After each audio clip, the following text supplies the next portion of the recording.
பேசமுள்ள பிதாவே, இந்த மகத்துவமான இந்த காலை வேலைக்காக தகப்பனே எங்களை மீண்டுமாக உம்முடைய கரத்திலே தாழ்த்துறோம். ஆம் கதாவே, உம்முடைய கிருபையினாலே மீண்டுமாக உம்முடைய சமூகத்திலே நாங்கள் வரும்படியான ஒரு ஸ்லாக்கியத்தை நீர் எங்களுக்கு கொடுத்ததுக்காக உமக்கு சோதரம். ஆம் கதாவே, உம்முடைய கிருபையினாலே நிலை நிற்கிறோம் என்ற வண்ணமாக ஆண்டவரே, உம்முடைய கிருபையினாலே நாங்கள் நிலை நிற்கத்தக்கதாக ஆண்டவரே நீர் ஏற்படுத்தின அந்த மகத்தான அந்த கிருபைக்காக உமக்கு சோதரம். ஆம் கதாவே, உம்முடைய கிருபையினாலே நாங்கள் எழுந்திருக்கிறோம். உம்முடைய கிருபையினாலே நாங்கள் நடக்கிறோம். உம்முடைய கிருபையினாலே உம்முடைய சமூகத்துக்கு வருகிறவர்களா இருக்கிறோம். அதனாலே அந்த கிருபையை நீர் எங்களுக்கு பாராட்டின தயவுக்காக உமக்கு சோதரம்.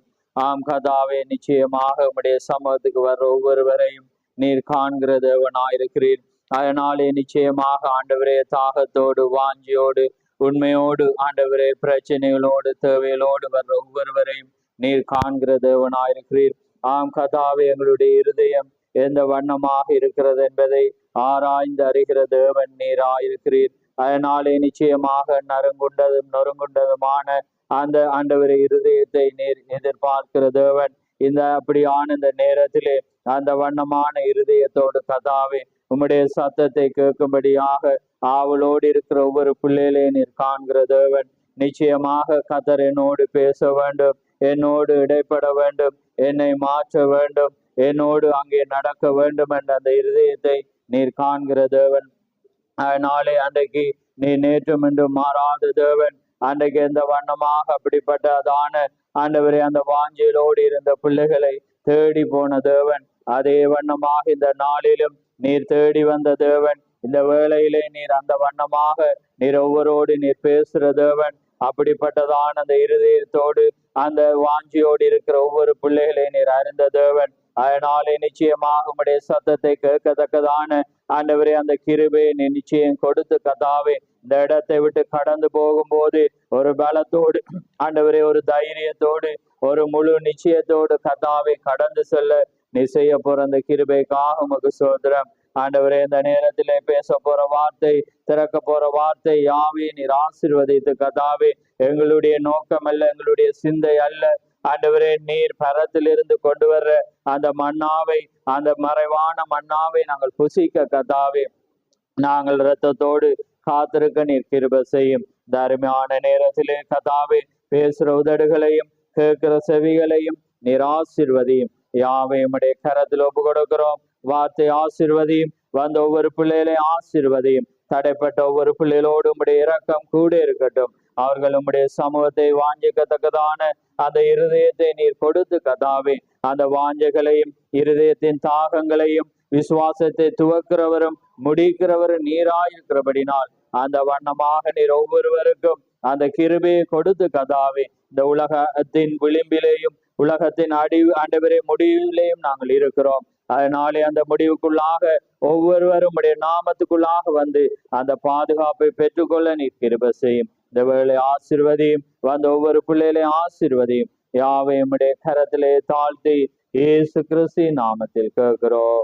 ஆமென், ஆமென். நாங்கள் நின்ற வண்ணமாக நாங்கள் வாசிக்க போறோம். ஆங்கிலத்திலும் இந்த வார்த்தை எடுங்கள். தமிழிலே இந்த வார்த்தையை வாசிக்க நான் விரும்புகிறேன்.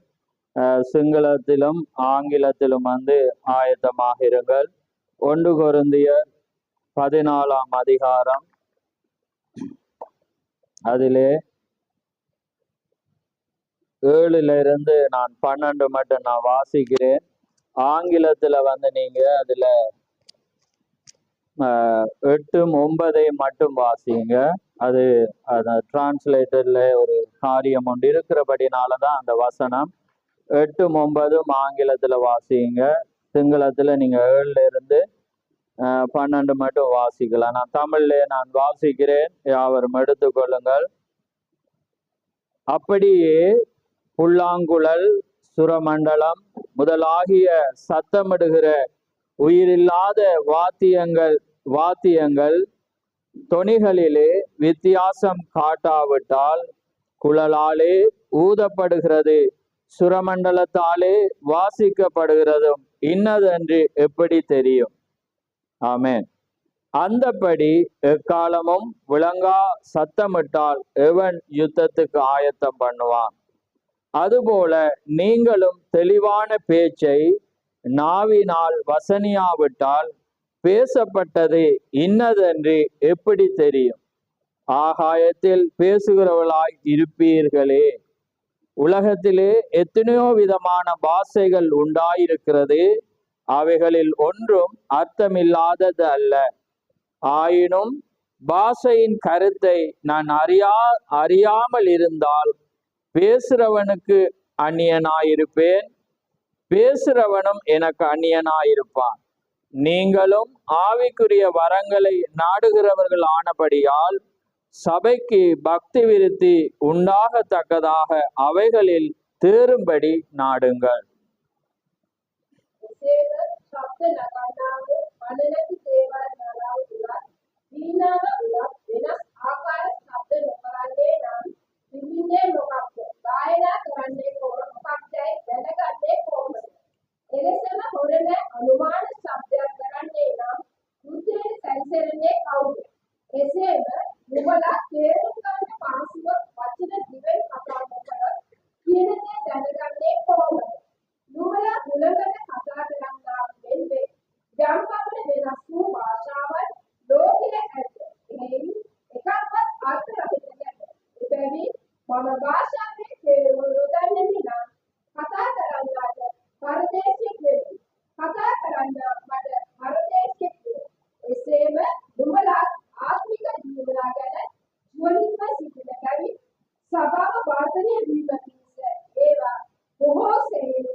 Amen. 8 moment.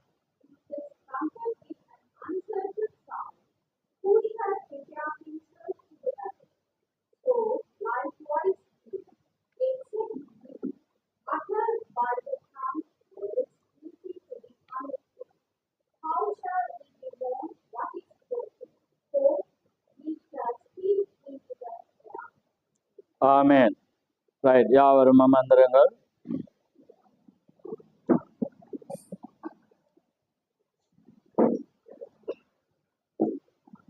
கர்த்தருடைய பரிசுத்த நாமம் மகிமைப்படுவதாக.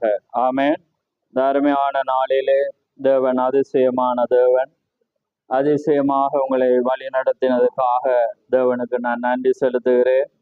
அருமையாகவே இது அருமையான சாட்சிகள். ஏனென்றால் நான் இந்த தலையங்கத்தை ஆயத்தப்படுத்துகிற வேளையிலே நான் யோசிச்சேன், இன்றைக்கு அநேகர் சபையில இருக்க மாட்டான். ஏண்டா சபையிலே பலவீனங்கள் இருக்கிறபடினால ஒவ்வொருவரும் வைத்தியசாலை, அதுக்கு பொடி கார்டு எல்லாம் போகக்குள்ள, பொடி கார்டும் போய் விசுவாசிகளும் போகக்குள்ள ஒரு முக்கியமான ஒரு ஆழமான ஒரு செய்தி யோசிச்சேன். ஆமென். ஆனால் பார்க்கிற வேளையிலே ஒரு அதிசயமாக இருந்தது. ஆனா அதிலேயே நான் ஒருவர் குறைவுபட்டார் என்று தான் விசுவாசிச்சேன், எட்வர்ட் பிரதர். ஆனா உள்ள வந்தோட பார்த்தா அவரும் இருந்தேன். ஆமென். அதனால எல்லாம் 199% அவர்கள் வந்ததை குறித்து நான் மகிழ்ச்சி அடைகிறேன். ஏனென்றால் நான் எப்பயுமே இந்த இடத்திலிருந்து நான் செய்தியில பேசும்போது, சில நேரத்துல நீங்க வீட்டு பிரேயர் வைக்கும் போது அந்த இடத்துல பேசக்குள்ளே நான் அப்படியான செய்தியும் எல்லாரும் கேட்க வேண்டும் என்று நான் விசுவாசிக்கிறேன். ஏனென்றால் ஒவ்வொரு செய்தியிலும் அங்கே ஆழங்கள் உண்டு நான் பார்க்கிற வேளையில இதை மற்றவர்கள் கேட்க வேண்டும் என்றது நான் விரும்புவது. ஏனென்றால் உங்களை தேவன் அழைத்த தேவன் உங்களுக்கென்று ஒரு சபையை, உங்களுக்கென்று ஒரு ஸ்தானத்தை அவர் தெரிந்திருப்பார். ஆனால் உங்களோடு பேசுவார் அந்த இடத்துல இருந்துதான். நீங்க வேதத்தை ஆதி ஆமத்திலிருந்து எங்க புரட்டி பார்த்தாலும் அதுதான் ஒழுங்கா இருக்கிறது. ஆமென். அதனால நீங்க அதை விட நீங்க தாண்டி மற்ற பிரசங்கிமார்களுடைய உண்மையானவர்களுடைய கேட்கறதுல எனக்கு ஆட்சேபனை இல்லை, அதுல தவறும் இல்லை. உங்களுக்கு பரிசுத்த ஆவி இருந்தா நீங்க அதை பிடித்து கொள்வீங்க. அதை விட இன்றைக்கு எங்களுக்கு மேலான ஒரு தீர்க்கதரிசியுடைய சத்தங்களும் எங்களுக்கு உண்டு. ஆமென். அதனால நீங்க அந்த வார்த்தையை கேட்பதிலும் தவறில்லை. ஆனால் நாங்கள் கடந்த காலங்களிலே ஆழமான ஒன்று, பிரசங்கிக்காத ஒன்றை நாங்கள் பிரசங்கித்து வருகிறோம். ஏனென்றால் அது ஒரு ஊழியக்காரன் என்ற ஸ்தானத்திலே பார்க்கும்போது ஒரு கடினமான காரியம். ஏனென்றால் அது ஒரு நபரை, ஒரு சபையை அது அடையாளம் காட்டுகிறதா இருக்கிறது. ஆனால் வேத பிரமாணம், வேத ஒழுங்கு அந்த வண்ணமாக இருக்கிறதை நாங்கள் ஆழமாக நாங்கள் பார்த்து வருகிறோம். ஏனென்றால் ஒவ்வொன்றை ஒவ்வொரு நபர் பின்பற்றியே ஆக வேண்டியதாக அது இருக்கிறது. அதனால்தான் நாங்கள் கடந்த வாரங்களிலே 3 வாரமும் அந்த வண்ணமான ஒரு காரியத்தை குறித்து நாங்கள் பார்த்தோம். ஆமேன். ஏனென்றால் அந்த வண்ணமான ஒரு நிலை, உங்களுக்கான அந்த ஆசீர்வாதம் தேவனாகிய கர்த்தர் தெரிந்து கொள்ளும் ஸ்தானத்துல தான் இருக்கிறது. ஆனா ஜெபங்கள் ஆனது தேவனுக்கும் உங்களுக்கும் தனிப்பட்ட ஒரு அனுபவத்துக்காக கொடுக்கப்பட்டது. உங்களுக்காக தேவனோடு உறவாடுகிற நேரம் தான் ஜெபமாயிருக்கிறது. ஆனால் வேதாமத்திலே நீங்கள் ஒரு ஆசீர்வாதத்தை பெற வேண்டும் என்றால் அது கர்த்தருடைய சமூகத்திலிருந்து கர்த்தருடைய ஒரு ஊழியக்காரனுக்கூடாக தான் நீங்க பெற முடியும் என்றதை நீங்க வேதத்துல பார்க்கலாம். ஆமென். ஆனால் நீங்கள் தனிப்பட்ட வாழ்க்கையில தேவனோடு நீங்கள் உன்னத நிலைக்கு அடைக்க ஜெபம் அவசியமாயிருக்கிறது. ஆமென். அதனால்தான் உங்களோட ஆவிக்குரிய வாழ்க்கையில ஜெபத்தை நீங்க ஏறெடுக்கிறீங்க, உங்களோட விசுவாசம். அதனால்தான் பரமண்டல இருக்கிற ஜெபத்தை சொல்ற, நான் சோதனைக்கு உட்படாதபடி தீமையிலிருந்து ரட்சித்து கொள்ள.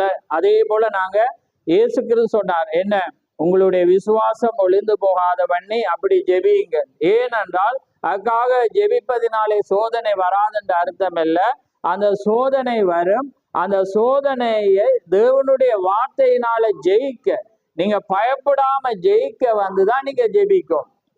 ஆனா ஆசீர்வாதமானது அது கர்த்தருடைய சமூகத்திலிருந்து தான் வரும். உங்களுடைய பலிகள், உங்களுடைய பலன்கள் கர்த்தருடைய சமூகத்துக்கு வரும்போதுதான் நீங்க பெற்றுக்கொள்ளுகிறீங்க என்பதை வேதத்துல நீங்க காண முடியும். ஆமென். அதனாலதான் திக சொல்ல, இது ஒரு மனிதனை மேன்மைப்படுத்தவோ ஒரு சபையை மேம்படுத்தவோ அல்லது ஒரு முழு அதிகாரத்தை ஒரு மனிதனுக்குள்ளாக கொண்டு வர நான் விரும்பல, நீங்க புரிவீங்கன்னு நான் விசுவாசிக்கிறேன் என்று அவர் சொல்லுகிறார். நாங்க அதை வாசிச்சு பார்த்தோம். ஆமென். அப்ப அதனால இந்த காரியமானது ஒரு அதிசயம். ஏனென்றால் என்னுடைய நாவை கூட தேவனால திருப்ப முடியும், நீங்க எதை வாஞ்சிக்கிறீங்களோ. அதே போல நான் வளமையா ஜெபிக்கிற வண்ணமாக இல்லாம, நேற்று ஹாஸ்பிட்டல்ல அந்த வேர்டு அவர் சொன்னான், நானே ஜெபிச்சுட்டு வரக்குள்ள அதை தியானித்துட்டு வந்தேன். என்னடா எப்படி ஒரு ஜெபிக்கிறேன், ஏன்னாண்டா நான் ஜெபிச்சேன்னா ஆண்டவரே இந்த சௌரிய மீண்டும் காண செய்தி. ஏதாவது ஆபரேஷன்ல அப்படி நாங்க ஒரு பாரதூரமான ஒரு காரியத்துல நாங்க அப்படி பார்ப்போம். ஆனா அந்த பலவீனத்துல அவர் அந்த வண்ணமான ஒரு சூழல்ல அவர் அப்படி போனா என்றா முடியாத ஒரு நிலை. சௌரங்களும் கோல் பண்ணி கேட்டாங்க, என்ன பிறர் அவன் எடும்பாமே இருக்கிறான், அதனை பயப்படாதீங்க, தேவன் அதை செய்வார். அதே மன்னமாக அவருடைய ஆபரேஷன் அது முழுவதுமாக மயக்கின நிலையில செய்யப்பட்ட ஆபரேஷன். அந்த இடத்துல மாத்திரமில்லை. அப்ப அந்த மயக்க ஊசி அடிச்சாலே உங்களுக்கு தெரியும் அது மரணத்துக்கு போற காரியம்தான். ஏனென்றா அதே போலதான் நாங்க ஒரு உதாரணம் பார்த்த தீர்க்கதரிசியோட வாழ்க்கையில அவர் மரணத்துக்கு போனார். எப்படி அந்த ஊசிய அதிகமா அடிச்சுட்டாங்க. அடிச்சோன்னா அவர் டெட். அவர் இனி பிழைக்க முடியாத என்ற கட்டத்துக்கு போய் அவர் ஆத்துமா பாதாளத்துக்கும் போயிடுச்சு. அப்பதான் அவர் சொல்ற, ஆண்டவரே என்னை மீண்டும் என்னை இந்த இடத்துக்கு கொண்டு வந்தா உமக்காக நான் ஊழியம் செய்வேன், உமக்காக வாழுவன் என்றோன தேவன் மீண்டுமாக கொண்டு வந்து அவரை ஜீவனுக்கு உட்படுத்துறார். ஆமே. அது ஏன்னா நீங்க நினைக்க கூட மயக்க நிலையில அடிக்கிறாங்கன்னு அது டாக்டர் செய்ய திரும்ப ஒரு 5 மணித்தியாலத்துல நான் உயிர் வந்துருமென்னு நினைக்க கூட, அதுவும் கொள்ளாது. ஆமே. ஏனென்றா அது ஒருவேளை வரும், வராமையும் விடலாம். அது ஏனென்றா மருத்துவர் ஒரு நிச்சயம் இல்லாத ஒரு காரியத்தோட தான் அவங்க செய்வாங்க. ஆனா நாங்க நிச்சயமுடையவரை நாங்க வந்திருக்கோம். அதனால ஆங்கிலத்துல நான் அதை வாசிக்க சொன்ன காரியம் பாத்தீங்கன்னா, எங்கட தமிழ்ல எப்படி இருக்கு அதை கண்டுபிடிச்சிங்களா? அந்த வாசிச்ச அன்செட் சவுண்ட் அப்படின்னா என்ன, நிச்சயமில்லாத சத்தம். இங்க எப்படி இருக்கு, விளங்கா சத்தம். அப்ப விளங்கா சத்தத்துக்கும் நிச்சயமில்லாத சத்தத்துக்கு நிறைய டிஃப்ரெண்ட் இருக்கு. ஆனா நாங்க நிச்சயமில்லாத சத்தம் அல்ல, நிச்சயமுடைய சத்தத்தை கேட்க வந்திருக்கு. ஆமே. அப்ப அதனால நாங்க நிச்சயமுடையவரை தான் நாங்க ஆராதிக்க வந்திருக்கிறோம். ஆனா விளங்கா சத்தம் கேட்கலன்ற ஒரு மீனிங் எடுப்பாங்க, பலர் பல விதமா எடுப்பாங்க. ஆனா எங்களுக்கு பரிசுத்த ஆவி இருக்கிறபடினாலதான் அவர் கனெக்ட் பண்ணுவார். ஏண்டா மூல பிரதிக்கு கொண்டு போவேன். ஏன்னா அப்ப ஒவ்வொரு ஏண்டா வேதாமமானது எபிரேயில இருந்து கிரேக்கத்துக்கு மாறி அதுக்கு பிற்பாடு எப்படி ஆங்கிலத்துக்கு மாறி ஆங்கிலத்திலிருந்து தமிழுக்கு மாறிதான் இன்றைக்கு முழு உலகம் அது போயிருக்கு. இப்ப உதாரணத்துக்கு பாருங்கடா, மொழிபெயர்ப்புக்கும் அதே நேரத்துல ஒரு மொழிய அதுக்கு ஒரு ஒலிபெருக்கு, அதாவது அதுக்கு ஒரு சவுண்ட் கொடுக்கறதுக்கும் 2 டிஃப்ரெண்ட் இருக்கு.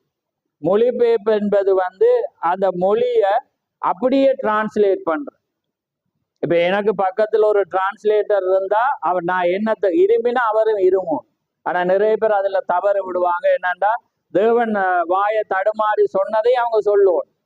இந்த இடத்துல எப்படிங்கண்டா அது செய்தி மாறி சில சந்தர்ப்பங்கள் இங்க அப்படி ஓடுவது. ஏன்னா அவருக்கு இவரை நம்ம சொல்லுவோம், இவர் அந்த காரியத்தை சொன்னோன்னா அவங்க எங்களுக்கு காரியத்தை சொல்ல வரக்குள்ள என்ன செய்தியே நின்றுரும் அப்படி. ஆனா பரிசுத்த ஆவியை கொண்டு என்ன நடக்கும் ஜனத்துக்கு தெரியும். இதை தான் அதுக்கு சொல்றேன். ஏன்னா பேர் மாறிப்பட்டிருக்கு, ஆனா அந்த யதார்த்தம் வந்து உண்மையாயிருக்கு. ஏன் நான் அதை சொல்றேன்னா அந்த வேதாமமானது அதுதான். இப்ப உதாரணத்துக்கு பாருங்க, ஆங்கிலத்திலிருந்து தமிழுக்கு மொழியை பெயர்த்தா பிழைச்சி போயிடும். எப்படி பீட்டர் இருந்தா தமிழ் எப்படி எழுதும்? பீட்டர் தான் எழுதும். ஏன்னா அப்ப எழுதினா அப்படியா இருக்கு வேதத்துல பேதுரு. அப்ப அது என்னன்னா அதான் அந்த ஒளி ஒரு சவுண்டை கொடுப்பாங்க. ஒன்று இருக்கிறது, இன்னொன்றுக்கு வந்து மொழிபெயர்ப்பு இருக்கு. அப்ப சில இடத்துல மொழிபெயர்த்து இருக்கிறாங்க, சில இடத்துல சவுண்டை கொடுத்துருக்காங்க. அப்ப அந்த சொல்லுக்கு ஈக்குவலா சமனாவார ஒரு சவுண்டை கொடுக்கக்குள்ள எங்கடதுல சிலது பிழைச்சிப்போம்.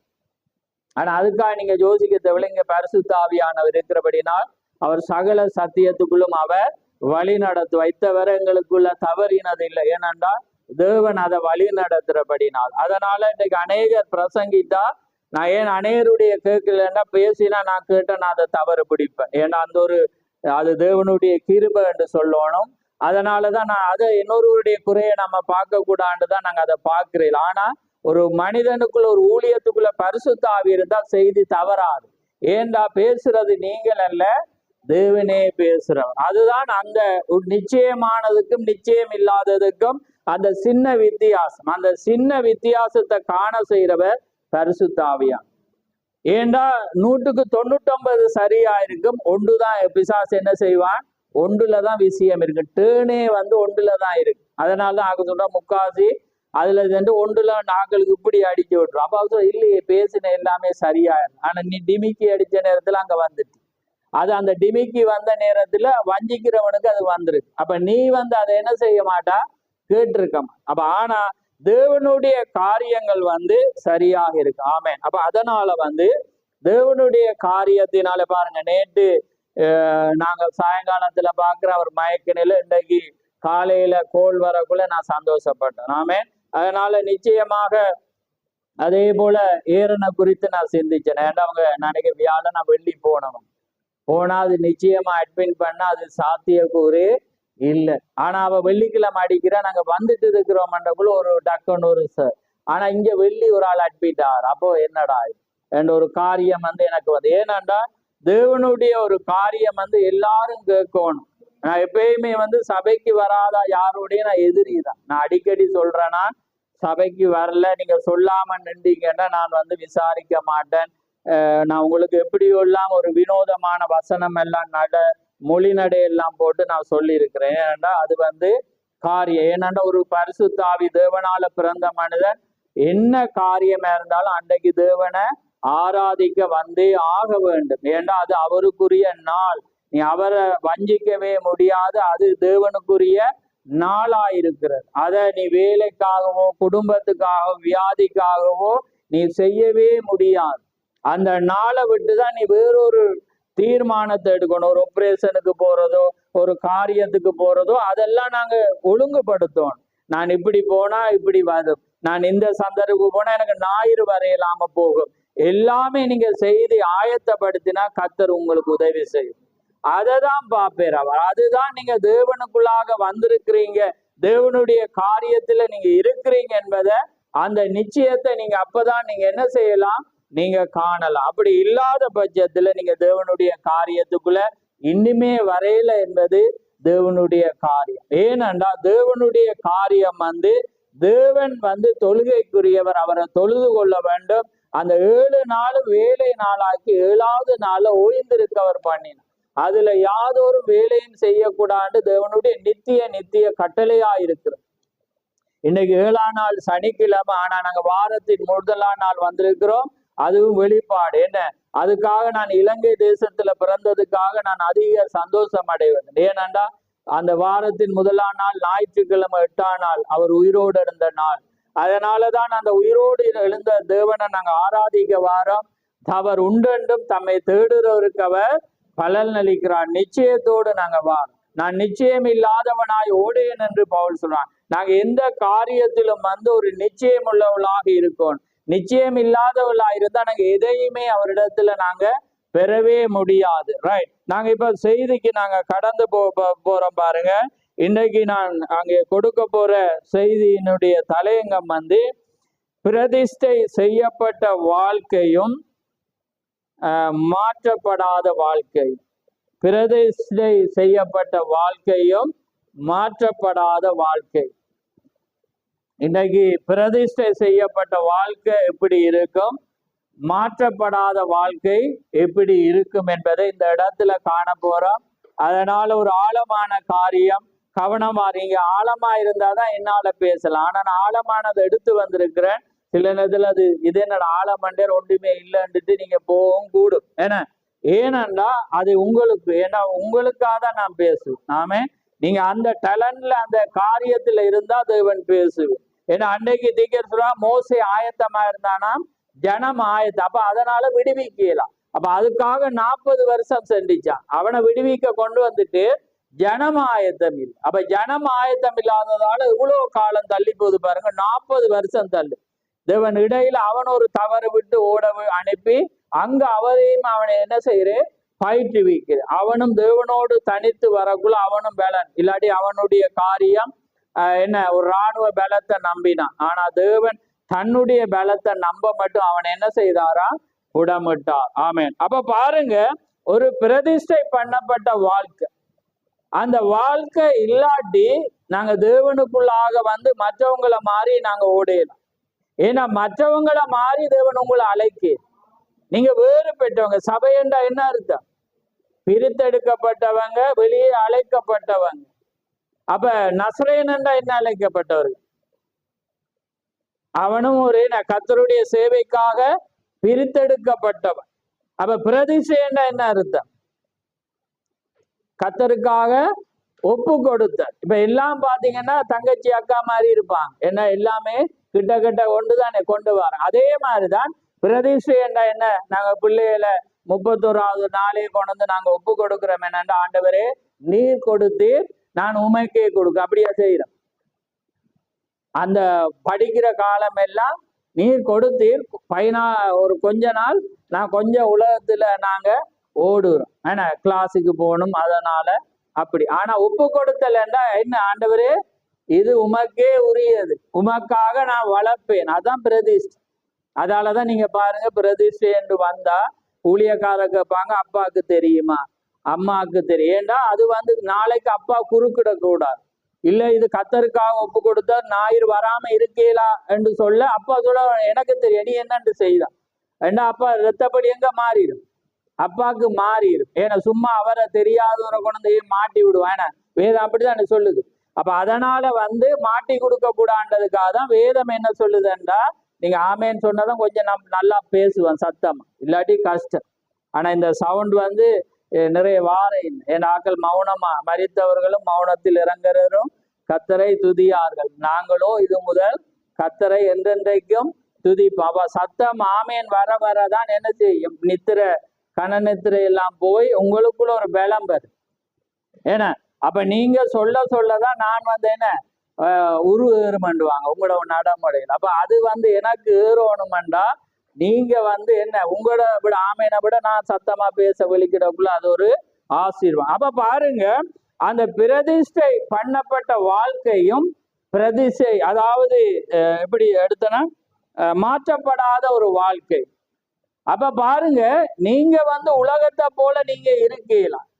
நீங்க இப்ப தானியேல் அண்ணால் பிள்ளை வேணுமென்று கேட்கக்குள்ள அவர் சொல்ற, ஆண்டவரே நீர் எனக்கு ஒரு குழந்தையை கொடுத்தா வாழ்நாள் முழுவதும் அவன் எப்படி இருப்பானா, நசரேனாதான் இருப்பான், சாக மட்டும் அவன் உமக்கே உரியவன்.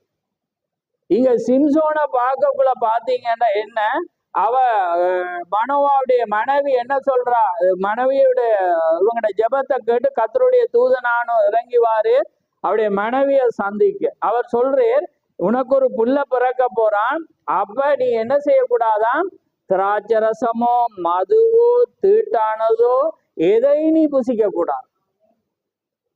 நீ மற்றவங்களை போல நீ என்ன செய்யலாது, இருக்கலாது. நீ மற்றவங்களை போல நீ வாழ இயலாது. நீ ஒரு வல்லமைய ஒரு பெரிய ஒரு பலமுள்ளவன பிறக்கணும்டா நீ சாப்பிடக்கூடாது. பாருங்க, ஏன் புள்ளதானே வெள்ளவனா வரப்போறான். அப்ப பாருங்க, அந்த சிறு எதுக்கு அடையாளம், சபைக்கு அடையாளம். அப்ப சபையானது ஒரு உத்தம புருஷர்கள் வல்லமைய இங்க கொண்டு வரணும்டா மற்ற சபையை போல இந்த சபை இருக்கலாம். பாருங்க, அம்மாவுக்கு வர்ற சட்ட சிட்டத்தை பாருங்க, நீ மற்ற தாய்மாலை போல இருக்கக்கூடாது. எல்லா யூதர்களும் இருந்தாங்க, உனக்கு ஒரு ரட்சகன் அங்க வரணும்டா நீ என்ன செய்யக்கூடாது, திராட்சை ரசத்துல செய்யப்பட்ட எதையுமே நீ சாயப்படக்கூடாது, தீட்டானதை புசிக்க கூடாது, மதுபானம் புசிக்க கூடாது, எதையுமே நீ செய்யக்கூடாது. உண்ட வாழ்க்கை பிரதிஷ்டையா இருக்கணும், அப்பதான் அவன் பிறப்பான். அப்ப உங்களுக்கு விளங்கல. இப்ப பாருங்க, மற்ற கிறிஸ்தவரை போல நீங்க வாழையில உங்களோட வாழ்க்கை ஒப்பு கொடுத்தலா இருக்கணும். அப்பதான் தேவன் உங்களுக்கு பயன்படுத்தல. நீங்க அந்த காரியத்துல இருந்தா தேவனால பயன்படுத்தல. நீங்களும் சாதாரணவங்களா தான் இருப்பீங்க. ஆனா அந்த பிரதிஷ்டை பண்ணப்பட்ட வாழ்க்கை வரும்போதுதான் அங்க வல்லமை வரும். அது மறைக்கப்பட்ட வல்லமை என்று தீர்க்க. நீங்க மற்றவங்களை போல மற்ற உலகம் ஒரு அடி அவ என்ன சொல்லுவான் இப்படி என்ன சொல்லுவான்டீங்கன்னா உங்களால ஜெயமே எடுக்க இயலாது. வல்லமை உள்ள சிம்சோன வல்லமை இந்த சபையில கொண்டு வரவே முடியாது. ஏன்னா உங்களோட வாழ்க்கை பிரதிஷ்டை இல்லை. நீங்க மற்றவனை போல வாழ்றீங்க, மற்றவனை போல இருக்கிறீங்க, மற்றவனை போல நடக்கிறீங்க, எல்லாமே மிக்ஸ் ஆயிருக்கு. ஆனா மனவாவுடைய மனைவியோ அண்ணாளுடைய அங்க பிள்ளை இவனோ சிம்சோனோ அப்படி இருக்கலாம். தாவீது யாரா இருந்தா இப்ப நாங்க அந்த நஸ்ரேன் அதாவது பிரதிஷ்டை பண்ணதுக்காக முழுமையா இருக்கிறத பார்க்கப்போம். அப்ப பாருங்க, அப்பதான் அதை என்ன செய்யலும் அந்த பிறப்பை கொண்டு வர. மற்ற சபையை போல அது இருந்துச்சு, அது இருக்கு, அதுவும் என் டைம் தானே, அதுவும் ஒரு கடைசி, அதுவும் கடைசி வரை அதை நம்பாங்க. இந்த ஆவிக்குரிய இந்த குறுகிய நாட்கள்ல ஆவிக்குரிய ஊழிய அனுபவத்துல நான் பார்த்தேன்னா, நானும் நிறைய வெளிநாடு சாப்பிடணும்னு கொஞ்சம் நம்பினது, தீக்கசி போனோன்னு கொஞ்சம் நம்பின. ஆனா பாத்தீங்கன்னா அது நம்ம கேவலப்படுத்த நான் பேசல. நீங்க வார்த்தையோடு அவங்கள ஆராய்ஞ்சு பாத்தீங்கன்னா அவங்க வார்த்தையின் ஸ்டெப்புக்கே நிறைய நான் சில இங்கே நடக்கிறது ஒரு அனுபவத்துக்காக நான் ஒன்றை எடுத்த பிற்பாடு ஒரு சாட்சிக்காக அனுபவத்துக்காக பேசும்போது பாத்தீங்கன்னா அவங்க ஒரு பிரிவினை உண்டாக்குற மாதிரியே சபை நடக்கும். அப்ப பாத்தீங்கன்னா அது ஒரு இவ்வளவு ஒரு காரியம் என்றதை கஷ்டமா இருக்குது. ஆனா நான் அதுல கண்டு கொண்டது காரியம் வேதமும் இன்னைக்கு அனுப்பின தீர்க்கதரிசியுடைய மெச்சிங்கோட சபை நடந்து போகுது. அந்த காரியத்துல அது நடந்த ஏனென்றா ரட்சிப்பானது இன்னைக்கு தீர்க்கதரிசியுடைய மெசேஜ் எல்லாம் எந்த மனிதனும் ரட்சிப்பேலாது. ஏனென்றா இன்னைக்கு அந்த பரிசுத்த ஆவி அந்த ஆகாரத்தை அங்க கொடுத்திருக்கு. அந்த ஆகாரம் தான் இன்றைக்கு ஒரு ஜனக்கூட்டத்தை ஆயத்தப்படுத்த முடியும். அவருடைய வழிநடத்தல் தான் ஆயத்தப்படுத்த முடியும். அப்ப பாருங்க, அந்த வேதாகமத்தின்படி அந்த மெசேஜின் படி நடந்து மட்டும்தான், யார் எதுவும் பார்க்க அந்த குமாரன் அந்த வல்லமை அங்க வரணும்டா அவட வாழ்க்கை பிரதிஷ்டையா இருக்கு. அங்கே மரியாளுக்குள்ள இயேசு கிறிஸ்து வரணும்டா அவ கரைபடையலாம்.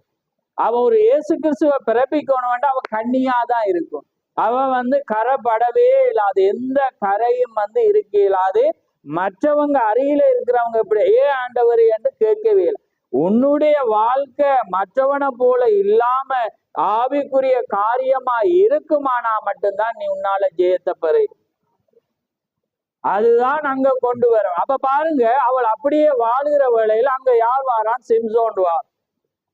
சிம்சோனை பாக்குற வேளையில அவன்கிட்ட என்ன தேவன் எந்த நசரேயத்துல நிறைய இருக்கு, சாப்பாடுல வாசத்துல காரியம். சில பேர் முடி நசரேயராக இருப்பாங்க. ஏன்னா அப்ப நசரேயர்கள் தான். இப்ப சில பேர் சொல்லுவாங்க இயேசு கிறிஸ்து முடி வச்சிருக்கிறேன் அப்ப அதனால ஆம்பளைகள் வளர்ப்பாங்க. அது நசரேயர்கள் மட்டும், அதாவது அவங்க நசரேயராக தங்களை ஒப்பு கொடுக்குற மட்டும்தான் முடி வளர்க்கலாம்.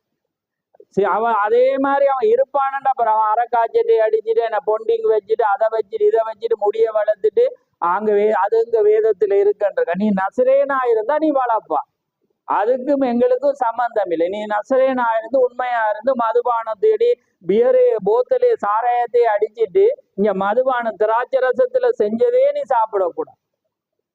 நீ சாப்பிட்டுட்டு அதுக்குள்ள ஒரு பொண்டிகை வச்சு தாடிய வளர்த்துட்டேன அதுக்கு பிறகு ஒரு முடிய வச்சுட்டு இருந்தேன்னா நீ இன்னொரு நசரேனா. ஏன்னா வேதத்துல நீங்க வேணுமென்னா எண்ணாம, இப்ப டைம் இல்ல, எண்ணாம 6ல் பாத்தீங்கன்னா நசரேயர்கள் எப்படி எப்படி என்னத்தை செய்யக்கூடா, நீ நசரேயனாக விரும்பினா நீ இன்னென்னத்தை செய்யக்கூடாண்டு எண்ணாம 6ஆம் இடத்துல டீச்சிங் அப்படி அழகா இருக்கு. அப்ப அதே மாதிரி நீங்க கிறிஸ்துக்குள்ள வரணுமெண்டா எப்படி இருக்கணுமெண்டும் பவுல் சொல்றான். நீங்க தீர்க்கதரிசிக்கு அடுத்த ஸ்டெப்புக்கு வந்தீங்கன்னா தீர்க்கதரிசியம் எப்படி ஒரு பரிசுத்தாவியை பெற்றவன் நசரேயனா இருக்கிறவன் எப்படி இருக்கணுமென்றது இருக்கு.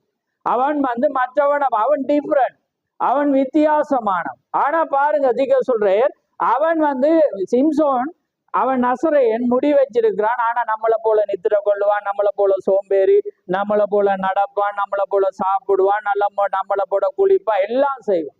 ஆனா அவன் நசரேயனா இருக்கிறபடினால ஒரு ஆபத்து வரக்குள்ள அவனுக்குள்ளாக வர்ற பலம், அது சிங்கம் வர்ற வேளையில எப்படி ஒரு ஆட்டை என்னத்தை போல கிழிச்சானா, ஏன்னா ஒரு ஆட்டை என்ன எப்படி கிழிச்சானா, அதை வாசிங்க.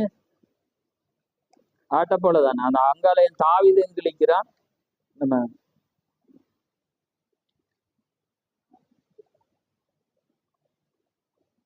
வாசி எத்தனை நியாயாதிபதிகள் 6 வாசி.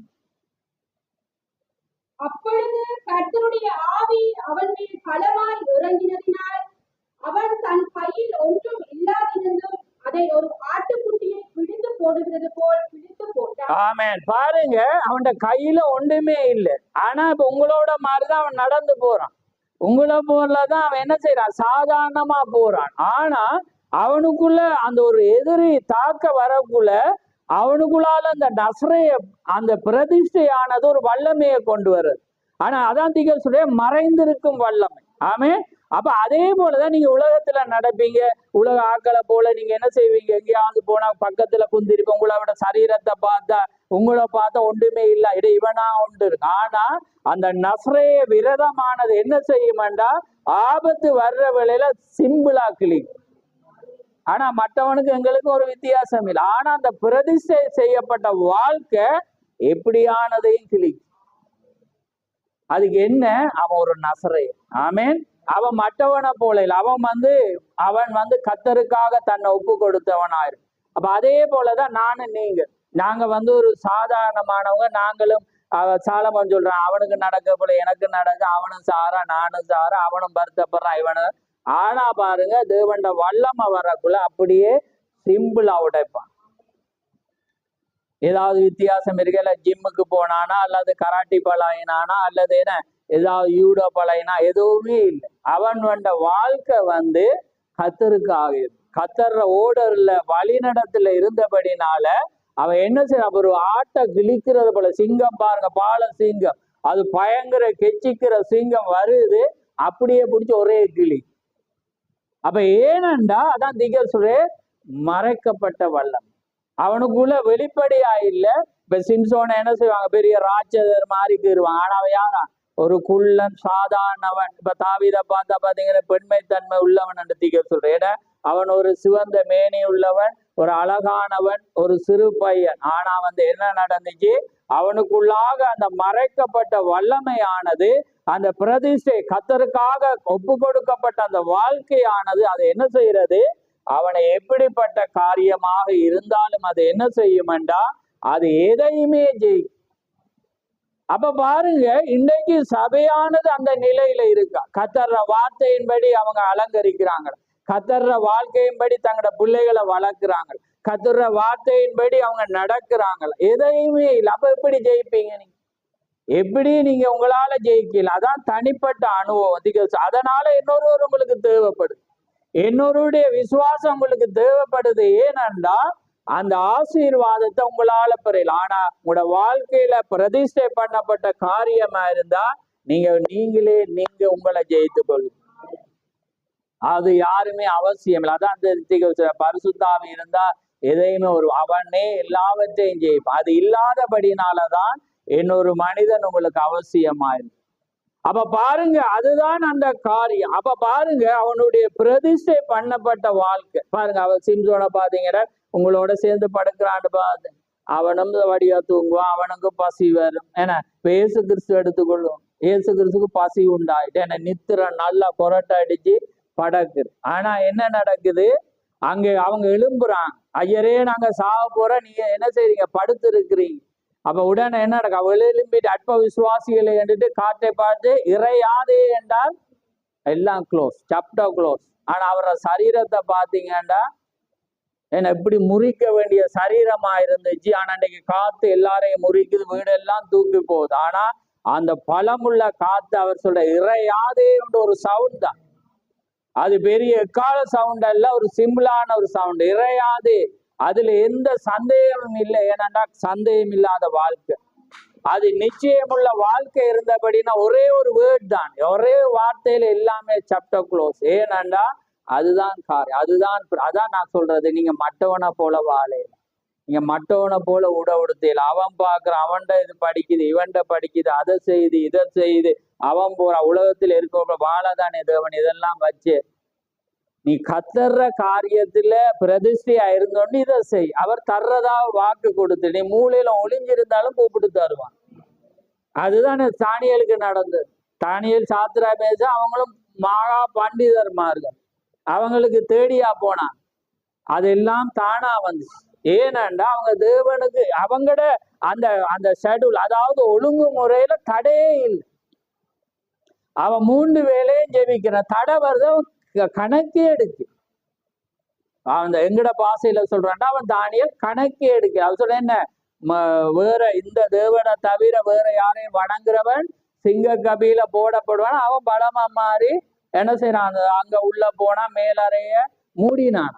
இப்ப நாங்க சொல்லுவோம் என்னண்டா, சரி ஒரு ராயனுடைய நியதி வந்திருக்கேன, அதனால நம்ம ஒரு மூடி பார்ப்போம், ஜெபிக்கிறோம், ஜெபத்தை நிப்பாட்டையில ஒருக்கா மூடி பார்ப்போம். அவன் மூடினான்.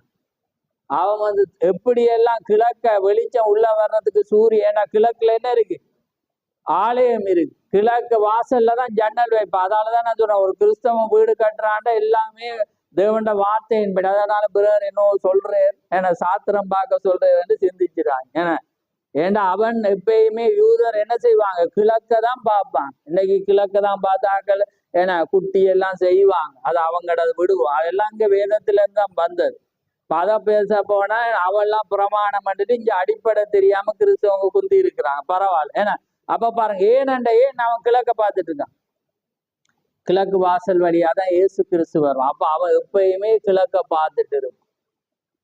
அதனாலதான் கிழக்கு பக்கம் வாசல் வைப்பாங்க. வேற மாட்டை இந்து மக்கள் வைப்பாங்க. ஏன்னாண்டா அவங்க வெளிச்சம் பாரு, எங்களுக்கு வெளிச்சம் ஒன்று இருக்கு, அந்த வெளிச்சம் இயேசு கிறிஸ்து.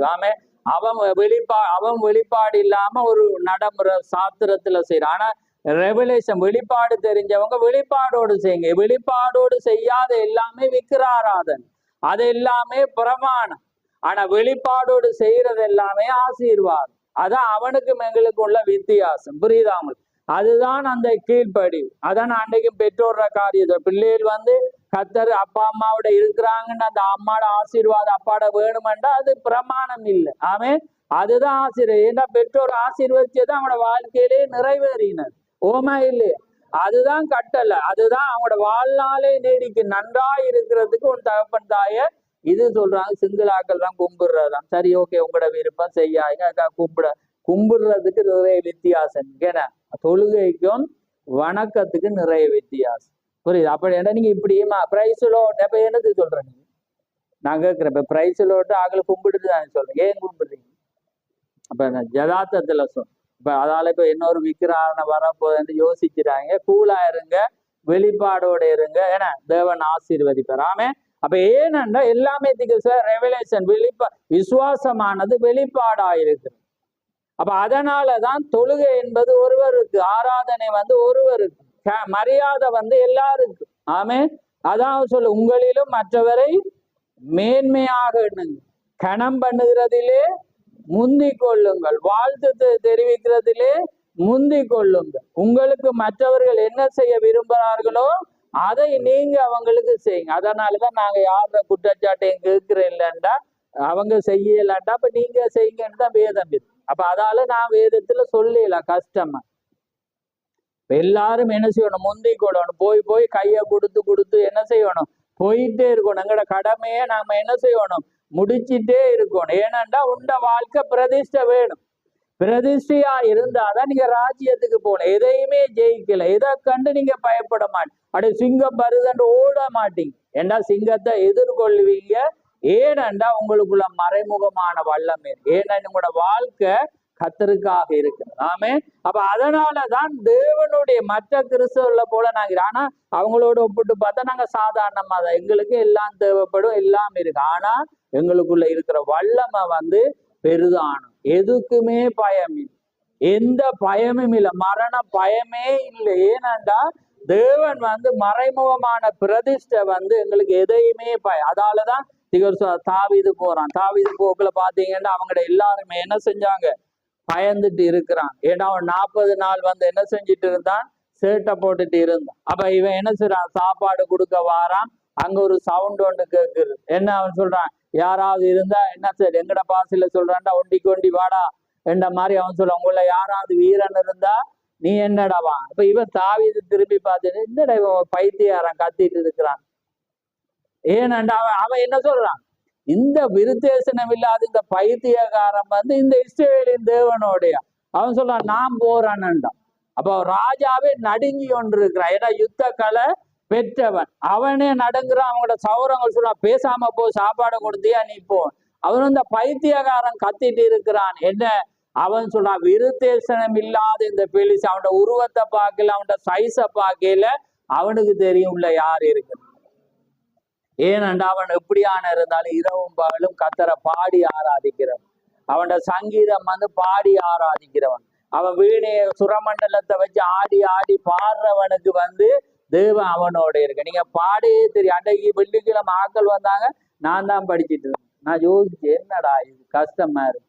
அப்ப ஏனண்டா சவுண்டை காணல, சவுண்ட் எக்கால சவுண்ட் நின்றுட்டு வரல. அப்ப அதனால வந்து அந்த அப்ப நான் பாக்குறேன். ஏனண்டா இப்ப ஆனா இந்த இதே ஸ்தாபனாக்கள் வந்து அந்த பொங்கல் பாடுவாங்க, அடிச்சா ஊழியக்காரனுக்கு இடமே இல்லாத மாதிரி அவங்க ஆடி என பரவசம் அடிச்சு டமரின் எல்லாம் ரவுண்ட் அடிச்சேன்னு அப்படி அடிப்பான். ஸ்தாபன சேர்ச்சாக்கள் தெரியுது, ஒரு ஆள் இருந்தாலே அடிப்பான். இங்க பெண்களுக்கு வந்து ஏண்டா நீங்க தானே சொன்னீங்க அமைதியா இருக்கும், வீட்டுக்கு புருஷனுக்கு பின்னால இருக்கணும், ஏன்னா பேசக்கூடாது, அந்த மாதிரி ஒரு சென்டிமெண்ட்டை வச்சு என்ன செஞ்சுட்டாங்க, அப்படி எங்களை மாட்டாங்க. அது அப்படி இல்லை. அப்படி இருந்தாலும் நீங்க உங்களுக்குள்ள கத்தர் வந்தா நீங்க என்ன செய்வீங்க, நீங்க ஆடி பாடி. மீரியாமங்களுக்கு ஒரு அடையாளமா இருக்கிறான். இந்த மீரியாம் இல்ல, நம்மட ஏன்னா மீரியாம அவள் என்ன செய்ய தம்பூர் அடிச்சு, அதைதான் சாபன அடிக்கும். பெண்கள் எல்லாம் தம்பூர் அடிக்கிறதுக்கு காரணம் அதுதான்.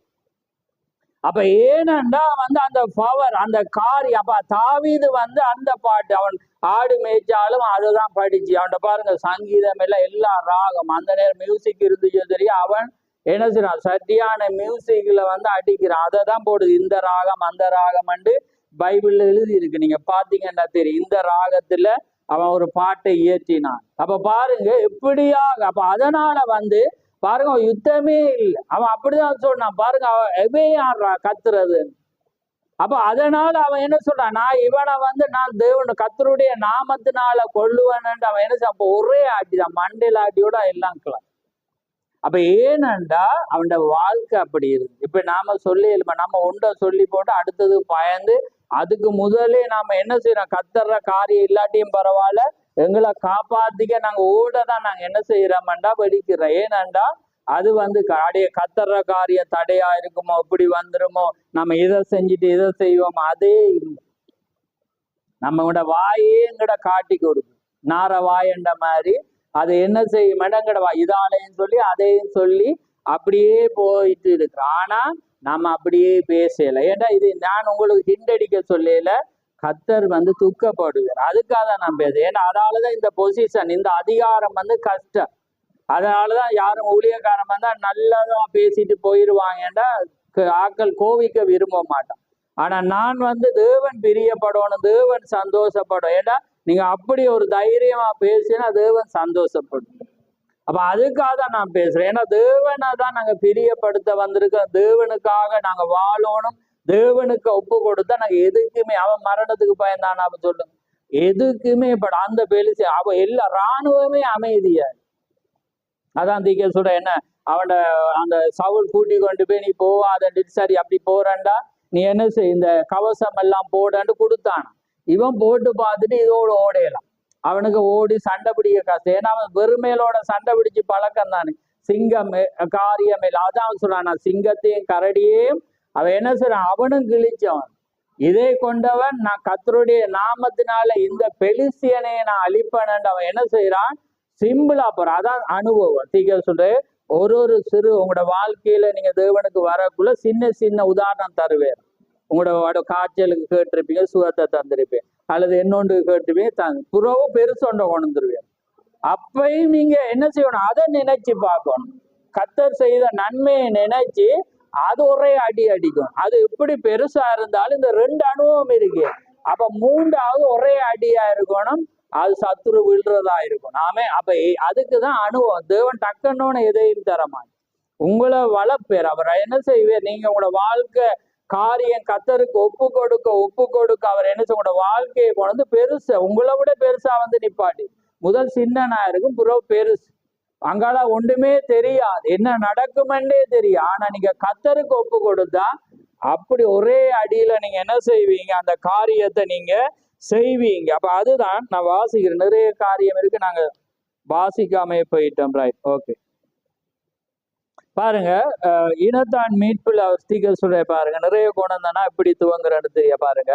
நான் கிறிஸ்துவை ஏற்றுக்கொண்ட போது என் வீட்டை விட்டு துரத்தப்பட்டேன்.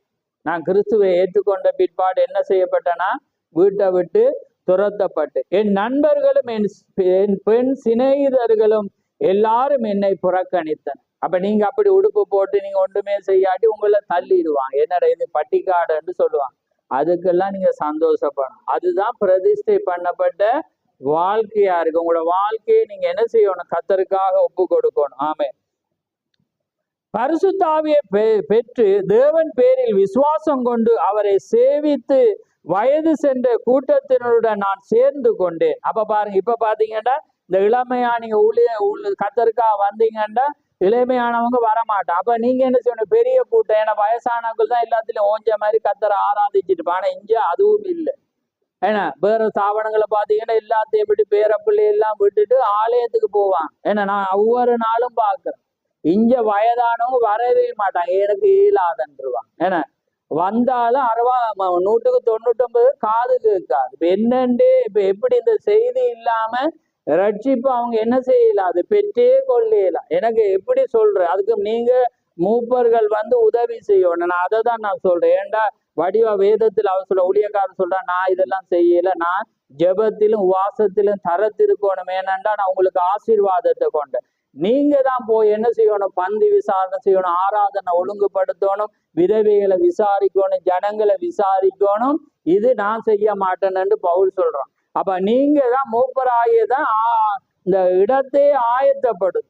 நீங்க தான் ஜனங்களை போய் சந்திக்கும். நீங்க, அவன் சொல்றான், ஒரு ஊழியக்காரனுடைய வேலை அவன் ஜெபத்திலையும் அந்த வேத வாசிப்பிலையும் தரித்திருந்து கர்த்தரிடத்திலிருந்து பரத்திலிருந்து ஆசீர்வாதத்தை பெற்று ஜனத்துக்கு ஆசீர்வாதம் கொண்டு வரும். அப்ப அவன் ஆயத்தப்படும். அவன் இங்க எல்லாம் ஓடினாட, இங்க ஜெபம் இருக்காது. செய்தி பாஸ்டர் மேலால போயிரும், உங்களுக்கு ஆசீர்வாதம் வரா. அப்ப அதனாலதான் பவுல் சொல்றான், நான் செய்யல 7 பேரை நியமிச்சு அவங்கள பிரிக்கிறான். அதுக்கப்புறம் இயேசு கிறிஸ்து 70 பேரை பிரிச்சு என்ன செய்யற, 2 பேராக அவர் என்ன செய்யற, அனுப்புறே. அப்ப ஒரு காரியம். அப்ப அதே போலதான் என்ன, அதைதான் சாபனம் அதுல பெர்ஃபெக்டா இருக்கிறான். காலையிலேயே 8 மணிக்கு ஆராதனை 7க்கு அவங்கதான் அரேஞ்ச் பண்ணி, மியூசிக் அரேஞ்ச் பண்ணி, வர்றாக்களை பார்த்து, அங்க பார்த்து, இங்க பார்த்து எல்லாமே செஞ்சிருப்பாங்க. இன்னைக்கு காலையில பாத்தீங்கன்னா அவர் விழுந்து போய் கை இப்படியே பிளந்து போயிருக்கு அவரு. அப்ப அவரை பாக்குறதா, இதை பாக்குறதா, எதை பாக்குற ஒன்றுமே தெரியாது. அப்ப பாருங்க, அப்படி ஒரு காரியத்துல அந்த நிலைமை இங்க ஒன்றுமே இருக்காது. டைமுக்கு எல்லாத்தையும் ஆயத்தப்படுத்தி டக்குனு குந்தி இருக்கிறீங்க. அங்க ஒருவர் ஏற்கனவே குந்தி இருப்பார். ஆமே. அதுக்காக நான் யோசிக்க இயேசு கிறிஸ்து வந்திருக்கேன். ஆமே. அப்ப அதனால அந்த காரியத்துல ஏனண்டா அதுக்கு உங்களுக்கு விளங்குது இல்லை, மூப்பர்களுக்கு விளங்குது இல்லை என்னத்தை செய்யறது. அப்ப அவன் உங்களோட வேலையில என்ன செய்யணும், பரிசுத்த கரங்களை உயர்த்தி நீங்க என்ன செய்யணும், ஜெபிச்சு ஒவ்வொரு, அப்பதான் அந்த பெண்கள் மற்றவங்க பார்த்தாடே பிரதர்மாரெல்லாம் உயர்த்துறாங்க, கையெல்லாம் உயர்த்தி அவங்க எல்லாம் செய்யறாங்கன்னு பார்ப்பாங்க. அப்ப இதெல்லாம் வேத காரியம். அப்பதான் ஒரு சபையானது வந்து ஒரு அவர் ஹிடன் பவர், அதாவது மறைமுகமான வல்லமை அது பேரு. ஏனென்றா அந்த தேவனுடைய அபிஷேகம் வந்து அது சபையானது வார்த்தையின்படி அது நடக்கப்படும் போதுதான் எல்லா சூழல்களும் வந்து என்ன செய்யப்படும், சீராக இருக்கும். இது ஒன் மேன் மினிஸ்ட்ரி மாதிரி ஒருவருடைய காரியத்தில் அது ஓடவே இயலாது. ஏனென்றா இது முழு சரீரமான சபையும் வந்து இயங்கும் போதுதான் தேவன் அங்க இறங்கி வரும். ஏனென்றா அவருக்கு தேவை ஒழுங்கு தேவை. எல்லாரும் அழைச்சு கடைச்சு விடிச்சு அந்த டைமுக்குள்ள வந்து எல்லாம் சேர்ந்து இருந்தோன்னே அது அபிஷேகம் இருக்கா. அது வந்து உங்களோட பிரதிஷ்டை பண்ணப்பட்ட வாழ்க்கைக்கு சம்பந்தமே இல்லை. பிரதிஷ்டை பண்ணப்பட்டிருந்தா சாபன சேச்சியலுக்கு போய் போக வேணாம்னு தான் நாங்க சொல்ல. இப்ப போய் பாருங்க, ஒழுங்குக்கு பாருங்க. அப்ப பாருங்க வெளிநாடு எங்கேயோ அவங்க முதல் நாளே போவாங்க. சில பேர் ஏர்லியாவே போய் அதை எல்லாமே செய்து ஆயத்தப்படுத்தி வைப்பாங்க. அதுதான் வேலை. இப்ப ராபோஜன இயேசுகிறிஸ்து சீசர்கள் போய் இடத்தை ஆயத்தப்படி எல்லாமே ஒழுங்குபடுத்துறாங்க. அதான் அந்த மேய்ப்பன் டைமுக்கு ஜெபிச்சு தேவண்ட பிரசன்னத்தோட வரக்குள்ளதான் அதுதான் உங்களுக்கு ஆசீர்வாதம். நான் வராட்டி உங்களுக்கு வராது. அதாலதான் நான் சொல்றேன், ஆசீர்வாதம் வந்து ஊழியக்காண்ட இருந்துதான் வரும். அதான் வேதம் என்ன 13 எபிரேயர் என்ன சொல்லுது, அதை எடுங்க, தெரிஞ்சிருக்கணும். தெரிஞ்சா வாயால சொல்லுங்க. எபிரேயர் 13 டக்குன்னு சொல்லுங்க. அது தெரிஞ்சிருக்கும். 13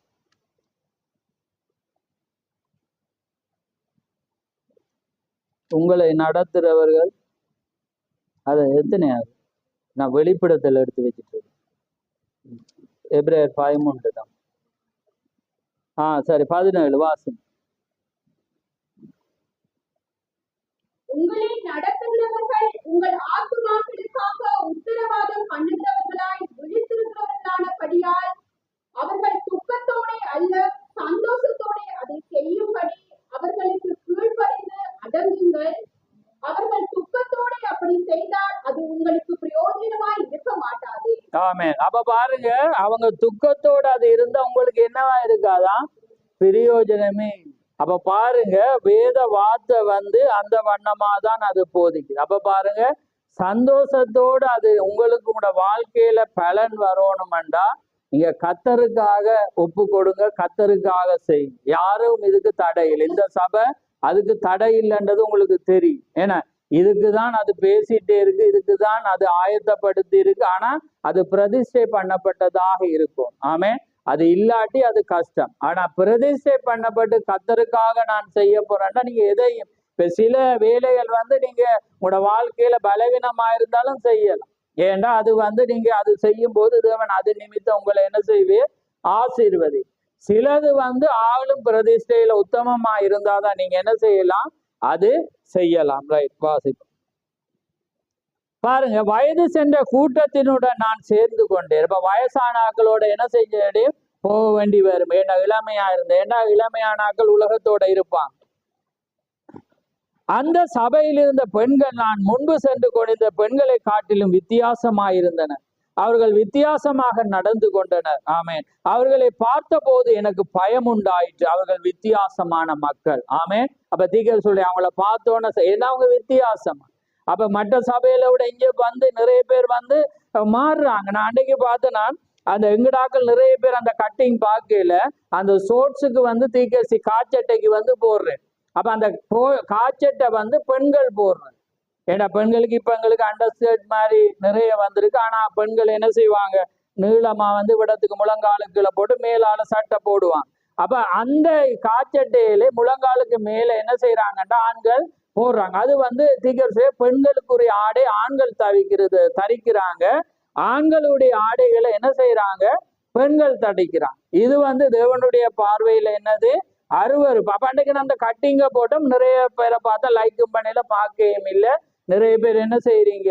ஆனா நான் கல்வியில பார்த்தேன்டா எங்களோட இலங்கை கல்வியின்படி நினைக்கிறேன் 9ஆம் ஆண்டு மட்டும் ஆம்பளைகள் வந்து காய்ச்சட்டை போடுவோம் போல. அது ஒரு பெரிய ஆனா மற்றும்படி நீங்க உங்களோட பிள்ளையில வந்து என்ன செய்யணும், நீளமா போட்டு வளர்க்கணும். ரைட். அப்ப நான் பார்த்தேன்னா அன்றைக்கு போட்டுட்டேன்.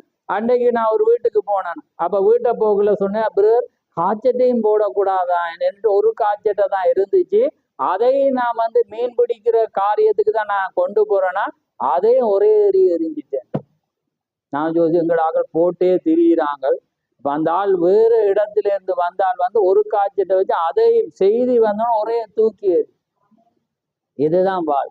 இதுதான் வந்து தேவனுடைய வார்த்தைக்கு வந்து பயமானது. ஏனென்றா நீங்க எதையுமே ஜெயிக்கல, பிரதிஷ்டை பண்ணப்படாது. பிரதிஷ்டை பட்டு இருந்தா உங்களுக்குள்ள ஒரு மறைமுக வல்லமை இருக்கு. ஆனா மற்றவனை போல இருப்பீங்க, ஆனா நீங்க எதையுமே வந்து ஜெயிப்பீங்க. இது வந்து வெளிப்பாடா வராட்டி இது என்னுடைய கட்டளை ஆகும். அப்ப ஆக்கள் என்ன சொல்றாங்க, சோர்ட்ஸ் என்றோன்னு அது வேற, நான் அதை சொல்ல வரவில்லை, அதை தான் அதையே விளக்காரம் போட்டு போறான்.